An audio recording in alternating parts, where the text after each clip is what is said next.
ভাই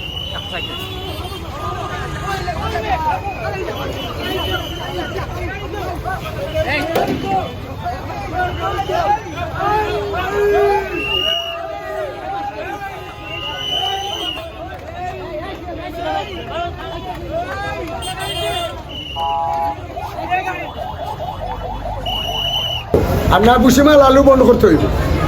আলু 5 কেজি থাকলে 1 কেজিও বিকবো আর অন্য মাল 5 কেজি করে বিকবো না কিন্তু সবার তো অভিযোগ যে সবাই উপরে বিজনেস আপনি নিচে কেন উপরে হইলো মালিকানা মালিকানাটা আপনারা বাঙ্গিয়া দেখা আমরা বাড়া দিব গতিকে আমরা দোকানদারে বিটা পাইছি না আর দোকানদারে বাড়া দিয়া হয়ে গেছে কি জীবনে একদিনও উঠছে না আর আগর সারের আমরা এত কাছে যান বর্তমান ইউনো স্যারের কাছে যান সমস্যার কথা বলুন তো পাওয়া যায় না যেখানে আমরা আচ্ছা জসিম ভাই পাওয়া যায় না সে তো আর ইয়া থাকে না ঢাকায় গেছে ট্রেনিং এ গেছে অফিস করে না এমন তো না সবসময় তো অফিস থাকে স্যার আমাদের সমস্যাটা কি এখানে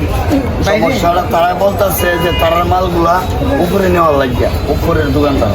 যে ওইখানে নিচে মাল লাগা যেত না দরকার লাগে উপর থেকে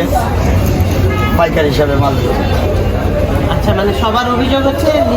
নিচে কোনো সবজি থাকতে পারবো না সবাই পাইকারি দিলে উপরে যাবে। হ্যাঁ